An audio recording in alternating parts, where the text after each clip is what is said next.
All right. Welcome, folks. Thanks for coming to the call tonight. Go ahead and get my chat thing going here so I can see the chat as it's happening.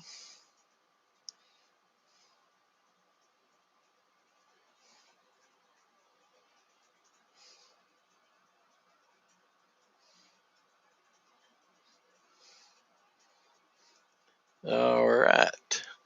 Okay, so hopefully everything is working this time. We discovered what the problem was in the last session with the reason why you guys couldn't hear me, but the chat was working, so hopefully everything's working this time. So let me pull up my presentation screen here so I can navigate.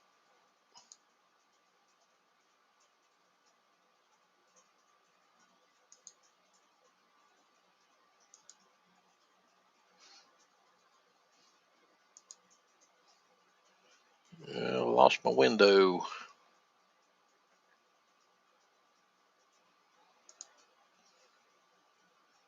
There we go. All right, so let's go ahead and get started, guys. I like to start at 8 o'clock if I possibly can. This is session 3 of our Digital Business Makeover series, and tonight we're going to be talking about build a strategic marketing framework. So before we get started, I want to go over what we'll be talking about in the different various sessions we're going to do. These are the topics that will be covered. Won't be covering every single one of them in these sessions, but over the period of the series, we will be talking about these. We talk about position yourself as a solution provider and a problem solver, doing weekly, bi-weekly, or monthly workshops or meetings, building a product snowball, which is where you'll be building your momentum and your monetization, creating a content factory, building a massive network, becoming a media mogul where you'll dominate one particular medium, and then getting into production mode, and then building a learning center, and then finally create a fan-based community. These are the topics that we will cover throughout this series, and they won't necessarily be in this order, but throughout the series we'll be touching on several of these. Usually in each session we'll cover one or two of them in some form or fashion. So in the first sessions 1 and 2,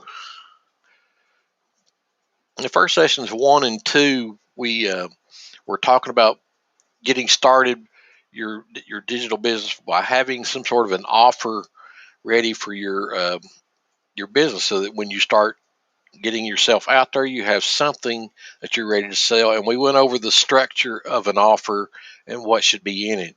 Now, if you missed the first 2 sessions, you can go back and watch the replays. So I encourage you to do that if you've missed those. And the assignment was to structure your offer, and I gave you a link to a PDF wherein you can compare the offer you have now, see if it meets the elements that we need to have in an offer. Before I get started, if somebody would type in the chat room that you hear me, just let me know in the chat that you do hear me. I'd just like to make sure before I go on.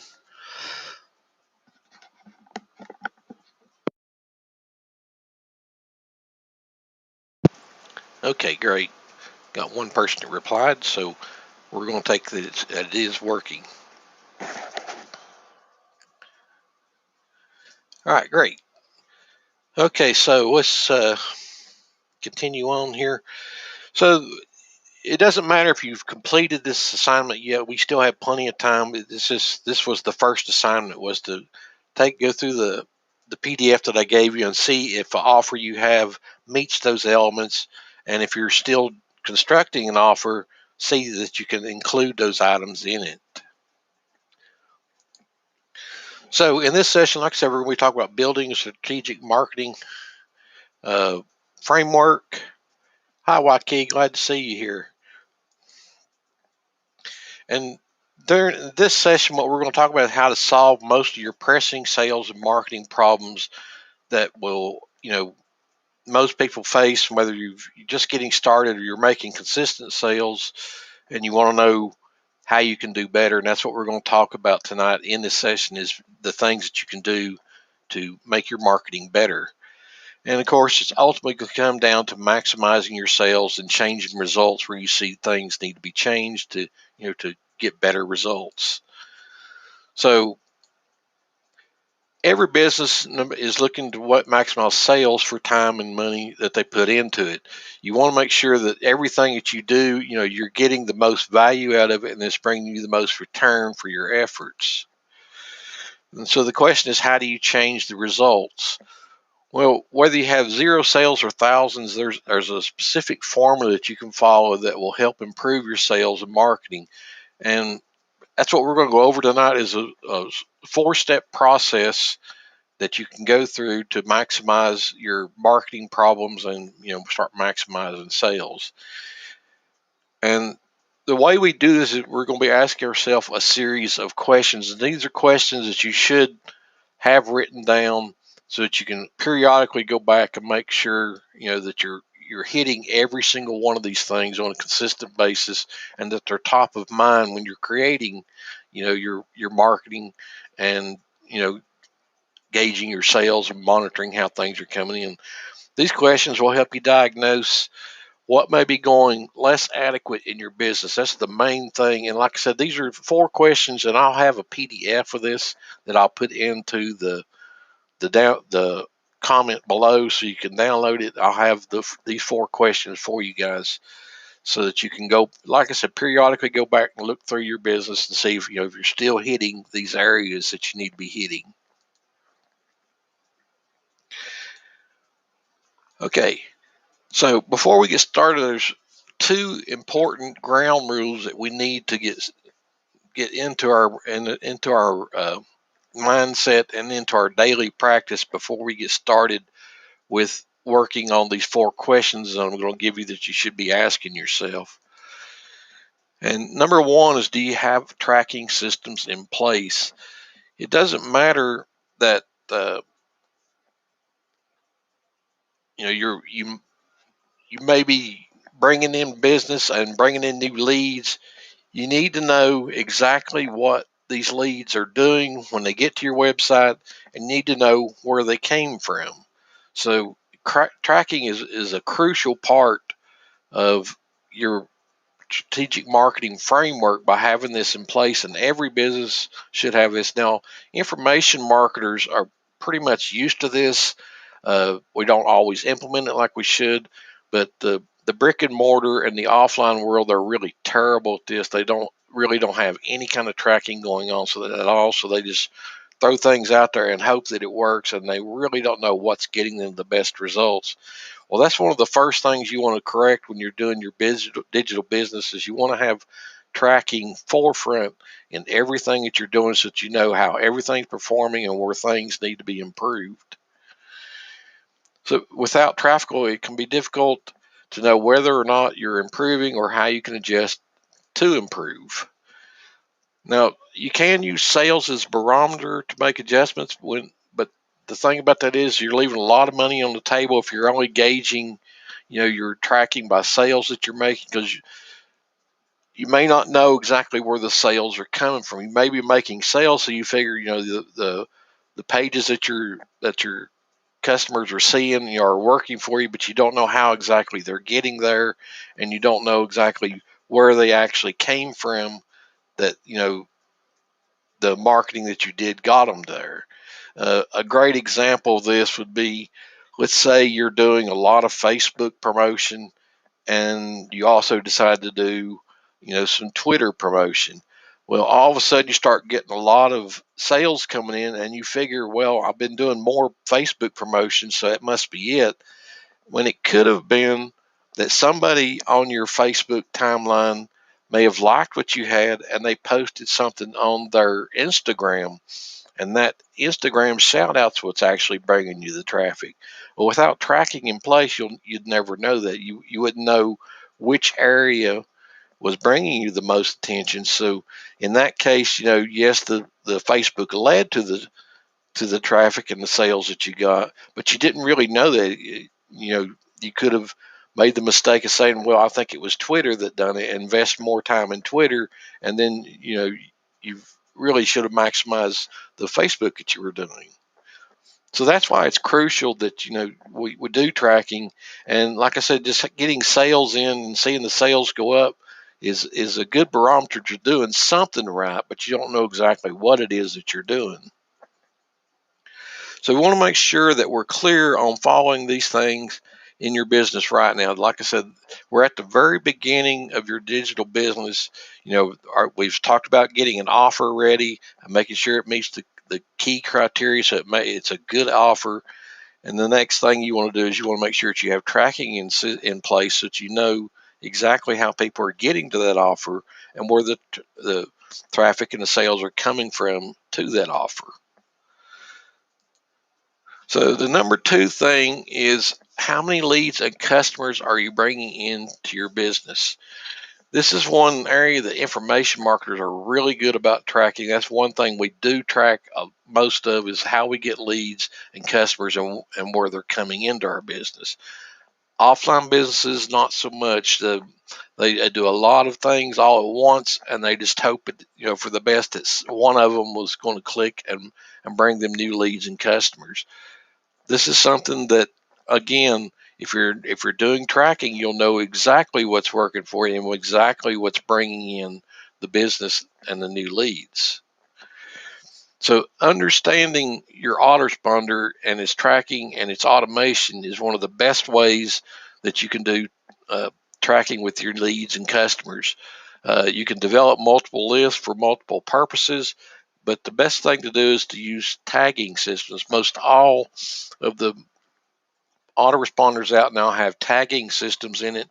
And what a tagging system is you can have it set to where when you're bringing in leads to an opt-in form, they get set with a tag so that you know exactly what traffic sent that lead to you by the tag that was assigned to that new lead that came into your autoresponder.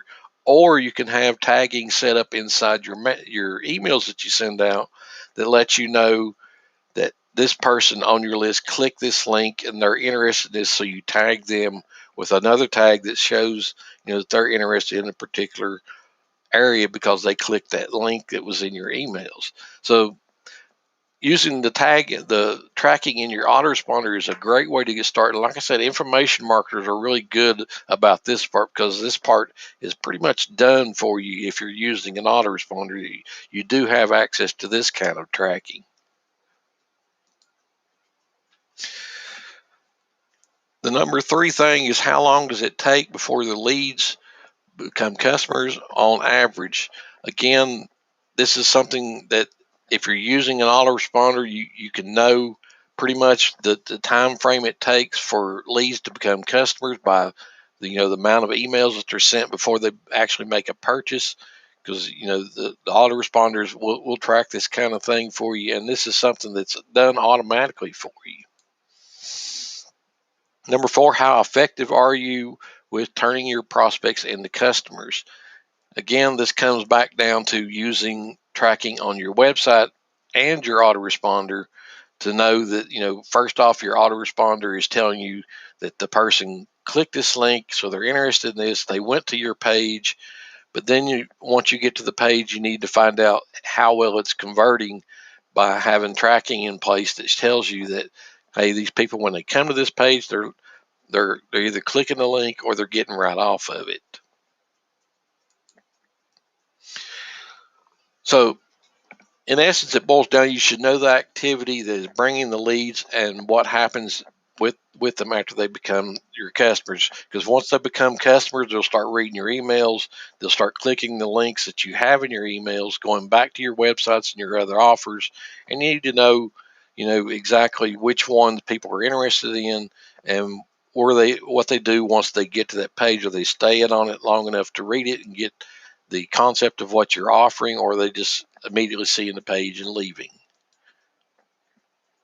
When you figure this out, you can do more of what gives you the best results. Once you figure out the what's actually bringing you the traffic and where that traffic's going, and what they're actually doing once they get on your autoresponder list, then you know exactly what you should be doing to get more results from the things that you're going to do in your marketing.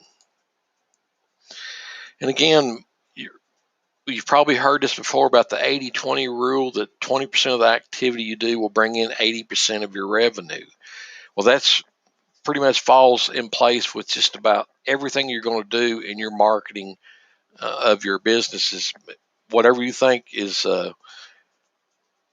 taking the most time could be bringing you the most results, or it could be something that's taking you the least amount of time is bringing you the most results. But without tracking, you'd never know either one of these two. But it generally, the 80-20 rule works for just about everything in marketing, either online or offline. So to sum it all up, before we get started into the 4 questions you need to ask yourself, tracking is crucial to your business. You should be tracking activity on your website, and you should be tracking in your autoresponder. Again, if you have an autoresponder, it's already set up doing it for you. You just need to implement it and watch what the kind of results you're getting with it. If you don't have tracking on your website, install Google Analytics. It's the cheapest, easiest way to get started. If you're brand new to your digital business and you don't have money to invest in some of the expensive tracking programs, use Google Analytics, and you'll be covered with tracking on your website, so you can see where people are coming to it from and what they're doing once they actually get to your website. Okay, so let's get started with the 4 questions that you need to be asking yourself periodically when you're running your digital business. The first one is, do your products have a unique selling proposition? And we talked about this in the very first call about the starting with an offer, having a unique selling proposition, and this is something that you should be incorporating in all of your offers, but you also need to be incorporating it in your business and your website as well. So when you're wanting to decide if you have a unique selling proposition, you want to think, is there a reason to buy the product over some similar ones? Do you have something that's unique about what you're selling as opposed to people who are selling something similar? Is there a reason to buy the product from you and not someone else if you're selling something that is exactly like someone else's?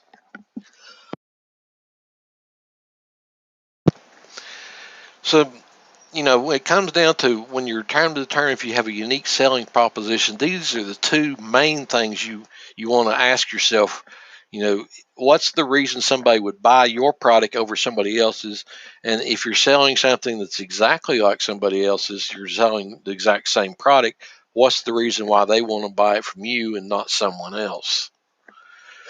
Without some reason for your customer to buy a specific product, you will be competing on the basis of price, and this means that you'll always be resort to cutting price in order to be profitable, and that's really not an area you want to be in that you're always trying to cut prices to gain more sales. You want to actually stand out and have a unique selling proposition that people see your offer as something that they have to have, no matter how much it costs compared to somebody else. What you must do is understand that your customer and the challenge they have and try to solve it. This is what makes your unique selling proposition stand out from everybody else's, if you understand your customer and you try to solve the problem that they have. Then you need to communicate simply throughout your website and your sales process what your unique selling proposition is. Again, we do this with our offers a lot, but we should be doing it on our website too, developing our unique selling proposition and our brand. Okay, so this right here is both a long-term and short-term strategy. You can do it on individual offers as you're bringing those out, but you also need to be doing it on your website in a congruency, so it's evident on your website when people come to what's unique about you and your business. So question number 2 is, do you have multiple opportunities for your customer to buy from you? And if you're just starting out, you may just have the one offer that you have right now, or you may not even have one right now, but you're working on one. But you really need to be working on having an additional offer to go along with it. Either it's an enhancement to the original offer or an upgrade to it in some way. So this means that you should have at least at the point of sale something that enhances the buying process, something that either adds to what they've just purchased from you, or it upgrades it in some sort of feature way.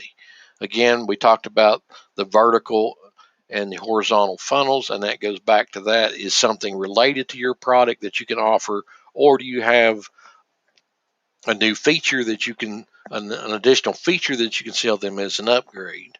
But you need to have something that's in the next step of the buying process.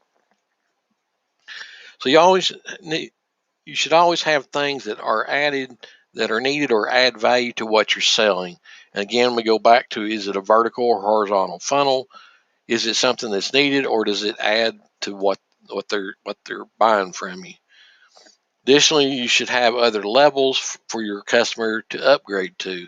And by that, I mean you could have an offer, but then you have, a set of offers that you've sold in the past that you could upgrade them to that level to get access to those other offers, because they've been previously released and you've got a special deal to where they can get all of those in one package or something like that.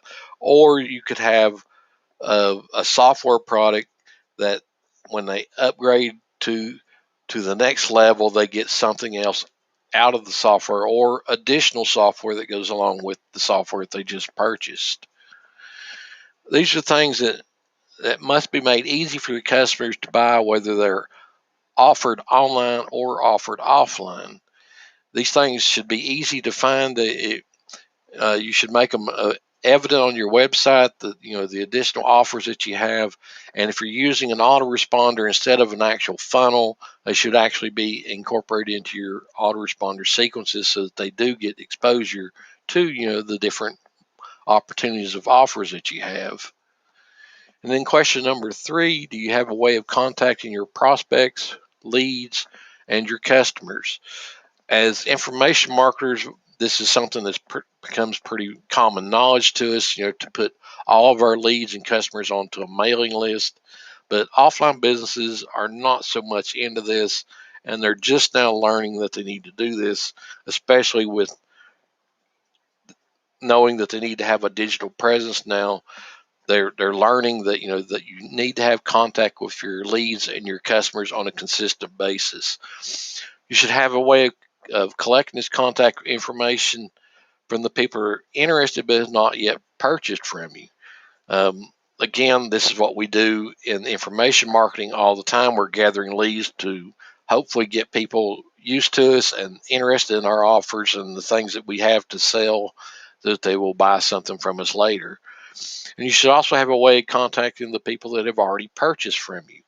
Again, with information marketers, we pretty much know that we need to be doing this, that when you actually get a sale from a customer, you put them on a different mailing list, or you tag them with a different tag so that you can contact just those people directly. Offline businesses, again, are really terrible at this. They don't know who their customer is and how many they have and how they can actually get in touch with them.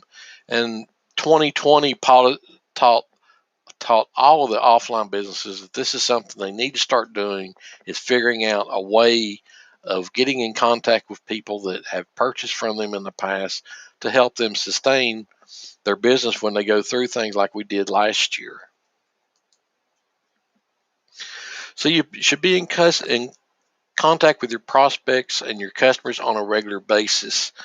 Now, by this, I mean you need to be contacting your customers either by something you're doing online, or email if you're doing email marketing, or videos if you're doing video marketing. You need to be doing something constantly on a regular basis to stay in contact with them.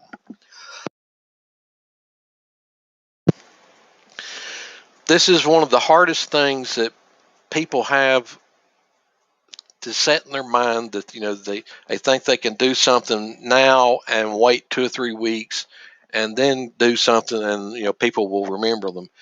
Anymore, people have a short-term memory, and if you aren't consistently doing something that grabs their attention, says, "Hey, come check this out," or "Look at what I've done," or "I've got something new for you," they quickly forget about you, and then when you do try to contact them, they've forgotten who you are, and they have to get all associated over with you again.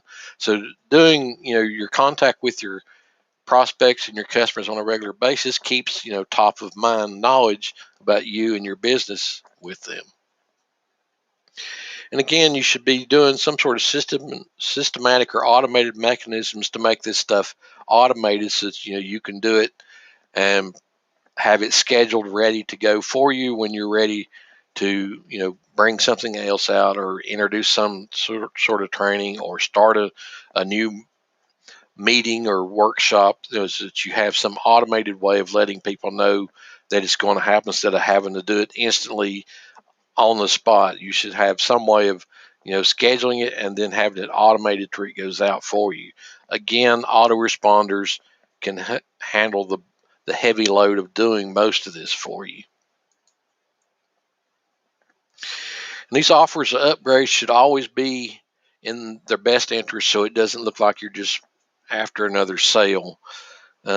A lot of people in the information marketing world, they'll build a list just for making sales, and they'll promote everything that comes out, just trying to make more affiliate commissions, and it doesn't really matter what they're promoting. They're just after trying to make another sale, and they tend to find out they have to constantly be bringing in a lot of new people into their mailing list, because people start leaving their mailing list once they figure out that that's all they're after, is just trying to get them to buy something.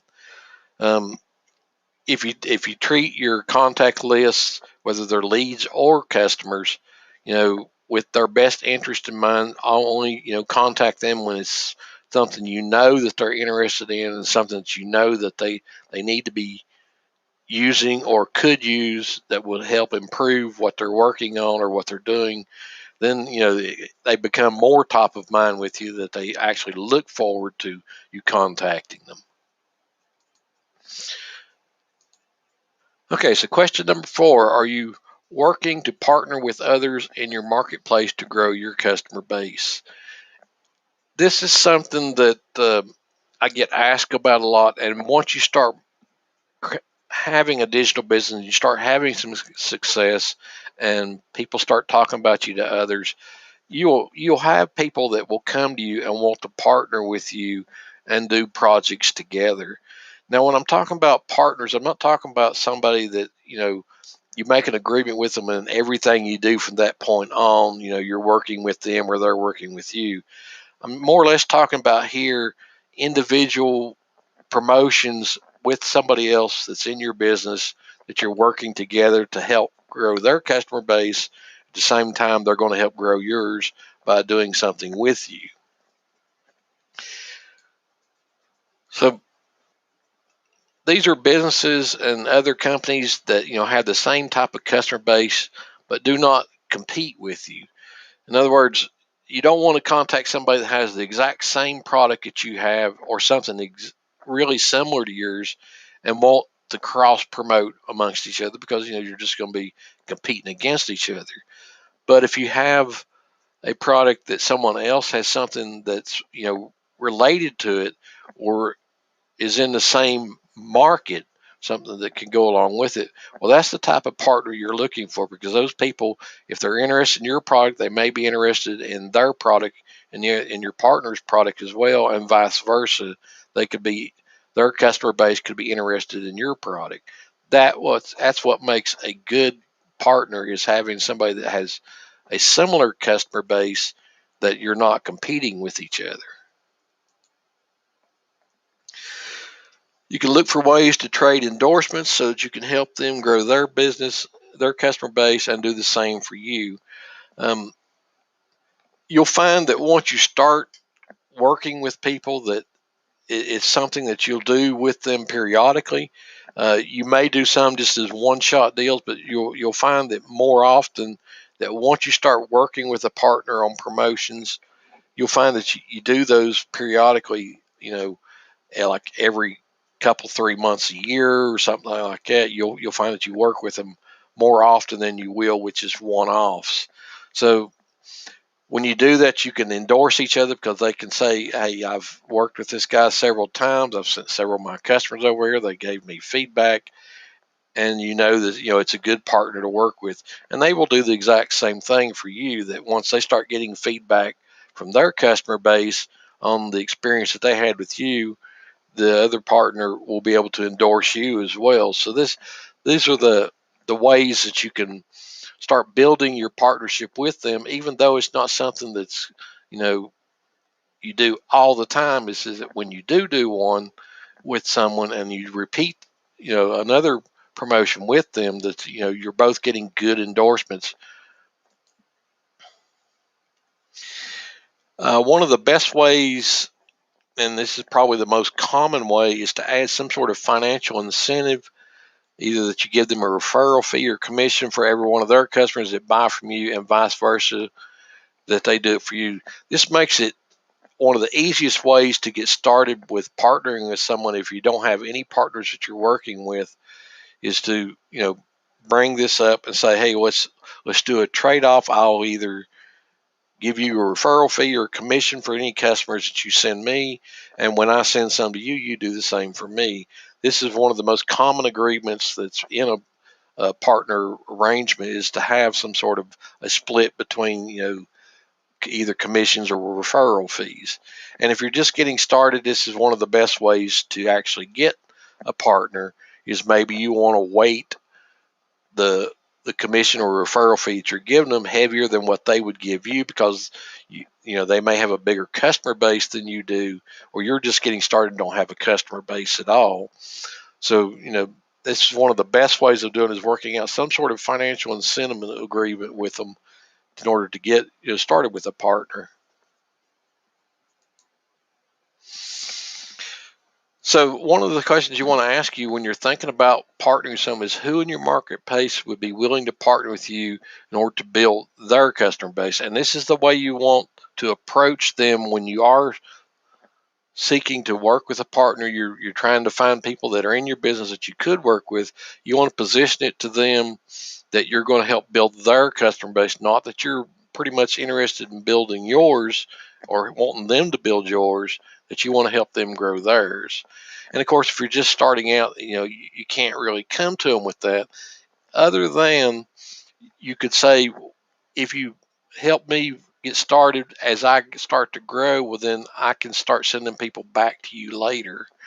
That could work for you if you're just getting started.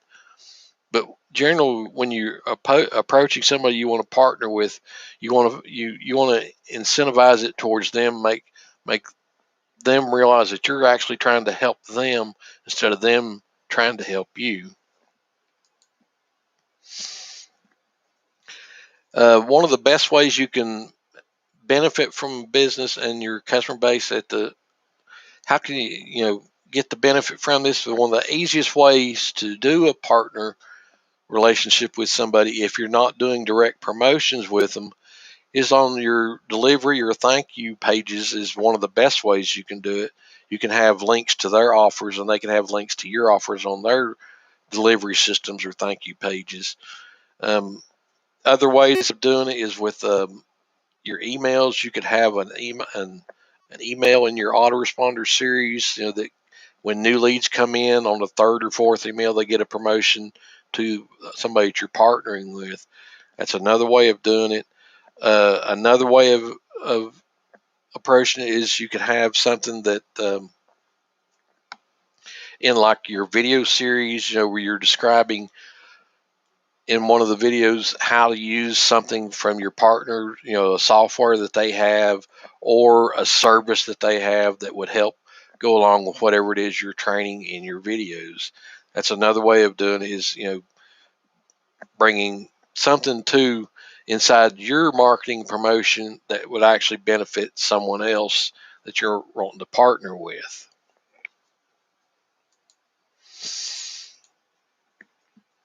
Okay, so that was the 4 questions, and like I said, I'll have a PDF for you in the comment section below, so you can have this set of questions you can ask yourself periodically. And every few months you need to be going back through those questions and asking yourself, am I doing these things?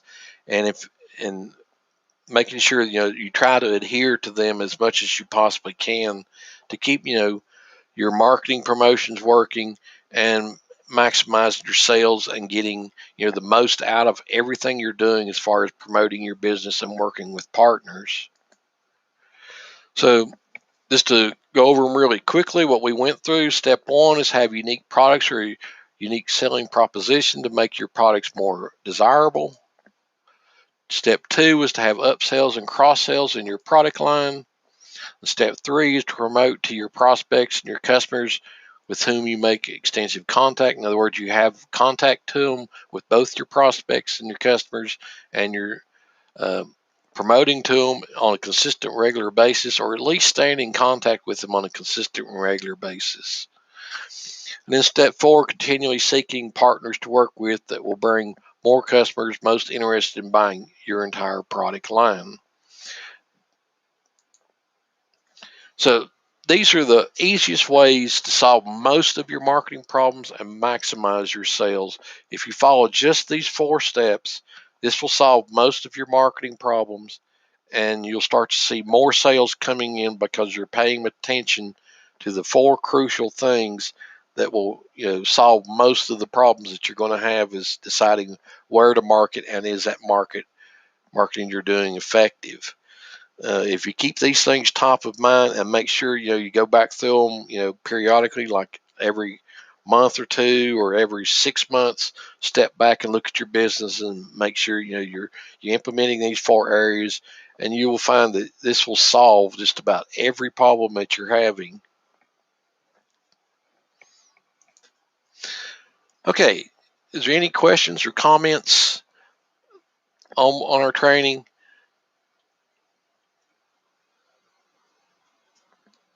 I hope that everything came through this time, that we didn't have any problems with the sound and the recording works. If it does, it means we finally got a success here and we know what to do each week. But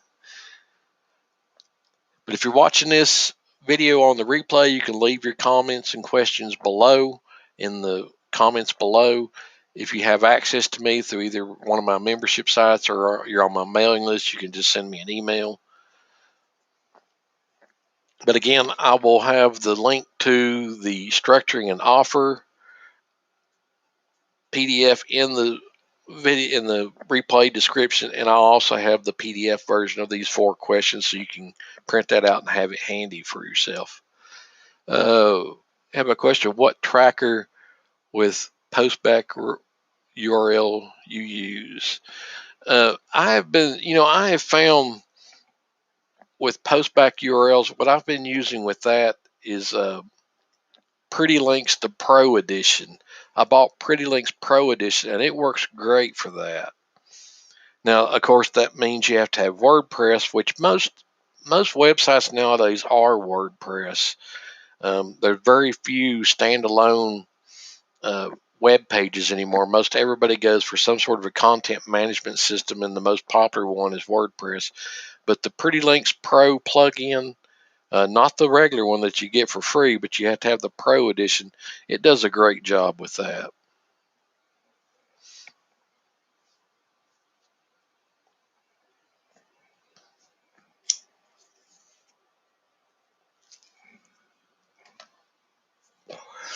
Is there any other questions or comments?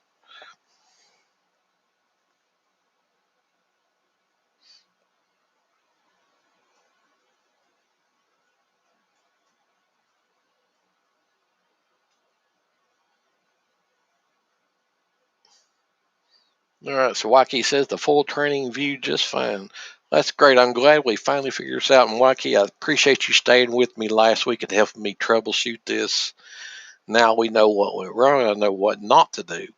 This is a brand new platform, guys, and I'm getting used to it. The first session went really great because I had everything turned on. Had no clue that the next 2 sessions I was going to mess them up by trying to adjust things. We know now what not to do.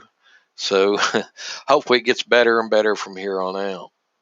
But I thank you guys for coming to the call tonight. I appreciate you coming to these, and try to come to them each week, because like I said, each one builds on the one before or the previous ones before it. So each week we're going to go a little deeper into what you should be doing in your digital business and your digital business makeover. But if there aren't any other questions, we'll call it quits for tonight. And the replay will be ready in just a little bit directly on YouTube. And like I said, I'll have the links for everything within the next hour or so on the video replay. Have a great week, folks, and thanks for coming. Be safe out there.